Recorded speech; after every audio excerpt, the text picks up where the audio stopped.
መንገዴን አቅናው መንገዴን አቅናው መንገዴን አንተ ታውቃለህ የልቤን አንተ ታውቃለህ። በስመ አብ ወወልድ ወመንፈስ ቅዱስ አሐዱ አምላክ አሜን። ውድ የቻናላችን ቤተሰቦች እንኳን ለታላቁ የዐቢይ ጾም 5ኛ ሳምንት ደብረ ዘይት በሰላም አደረሳችሁ።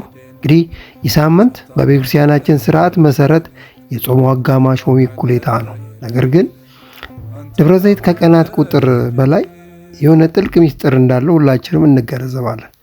ጌታችን መድኃኒታችን አምላካችን ኢየሱስ ክርስቶስ በደብረ ዘይት ተራራ ላይ ሆኖ ዓለም በምን ምክንያት እንደምትጠፋና እርሱ በታላቅ ክብር ዳግም እንዴት እንደሚመጣ የዓለምን መጨረሻ ለደቀ መዛሙርቱ ያስተማረበት ሳምንት ነው።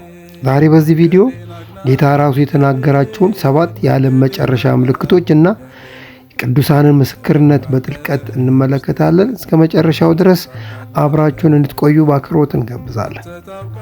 እንግዲህ ደብረ ዘይት ማለት የዘይት ተራራ ማለት ነው። ይህ ተራራ ጌታችን አምላካችን መድኃኒታችን ኢየሱስ ክርስቶስ ትምህርተ ወንጌልን በስፋት ያስተማረበት፣ ስለ ዓለም ፍጻሜ ምስጢር የገለጠበት ስፍራ ነው።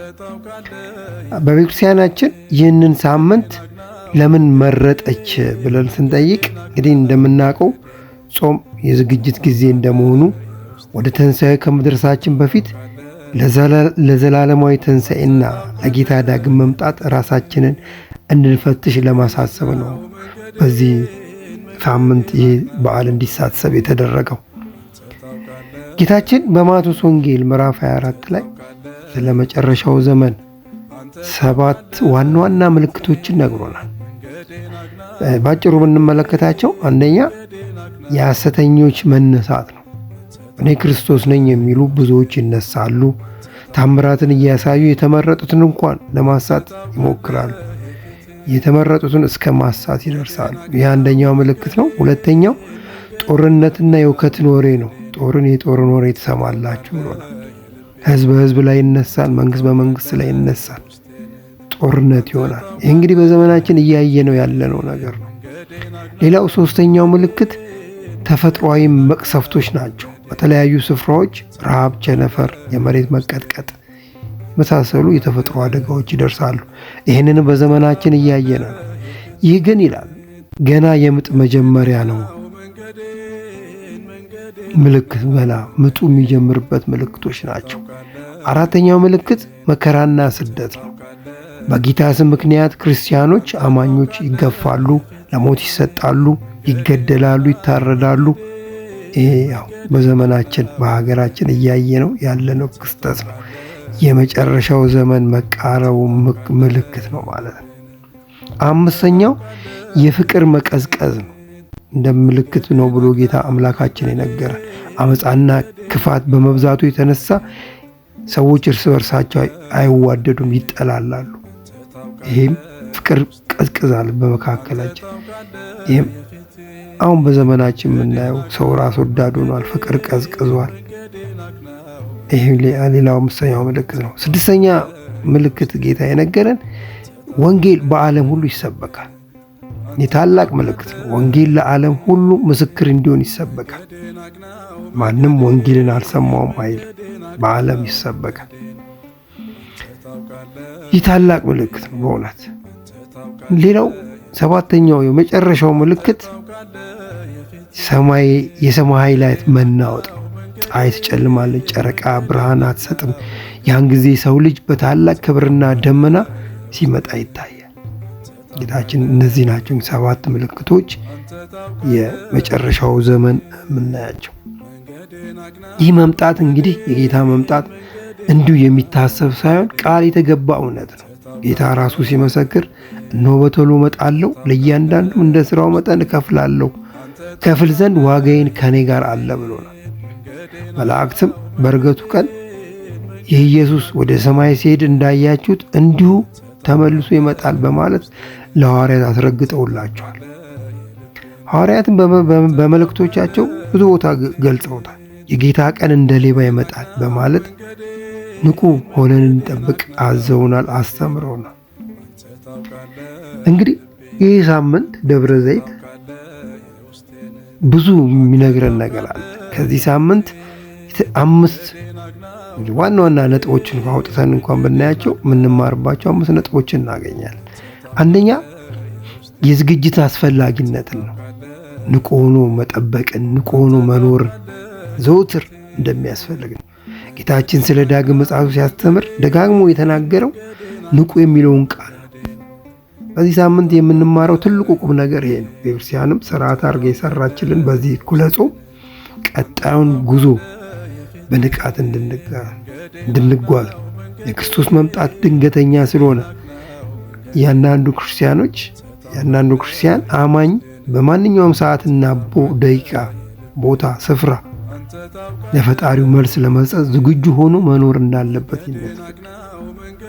ሁለተኛው ከዚህ ሳምንት የምንማረው የጾምን ዓላማ ነው። ደብረ ዘይት የጾም ውክሌታ ነው። ግማሹን መንገድ መጨረሳችንን ስናስብ የቀረውን ግማሽ ደግሞ በብርታት እንድንቀጥል ለማሳሰብ፣ ለማበረታታት ነው። ጾም ሆድን ከምግብ ከመከልከል ባለፈ ነፍሳችንን ለታላቁ ትንሣኤና ለዘላለማዊ ሕይወት የምታዘጋጅበት ስንቅ መሆኗን የምንማርበት የምንገነዘብበት ነው። ሶስተኛው የምንማረው ከዚህ ሳምንት የተስፋ ጽናትን ነው።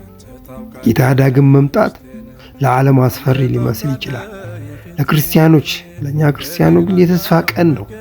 መከራ፣ ስደት፣ ሞት እንደሚያበቃ ጻድቃን ዋጋቸውን የሚያገኙበትና ከጌታ ጋር ለዘላለም የሚኖርበት መሆኑን በማሰብ በተስፋ እንድንጽናና የሚያስተምረን።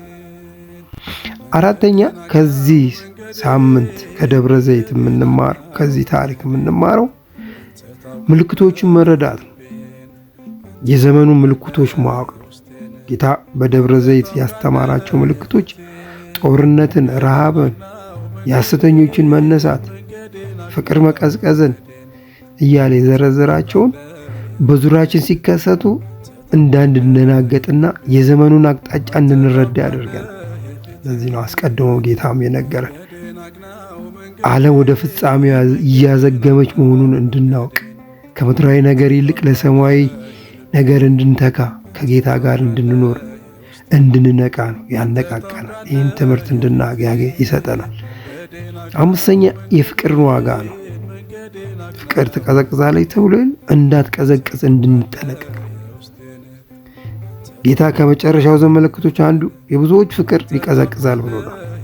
ከዚህ የምንማረው በክፋት በበዛበት ዓለም ውስጥ የእኛ ፍቅር እንዳይቀዘቅዝ መጠበቅ እንዳለብን ነው።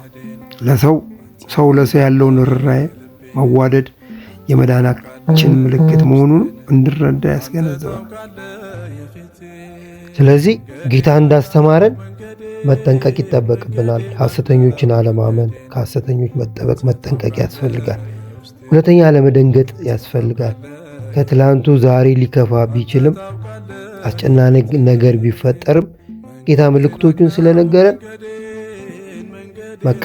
አለመደንገጥ፣ መዘጋጀት ብቻ የሚጠቅመን። ሌላው እስከ መጨረሻው መጽናት ማቴዎስ 24 ላይ እንደነገረን በሃይማኖት በጸሎት መጽናት፣ በምግባር በሃይማኖት መጽናት ያስፈልጋል። ሃይማኖትን ማቅናት፣ ምግባርን ማቅናት፣ ሃይማኖትን ማጽናት ያስፈልጋል።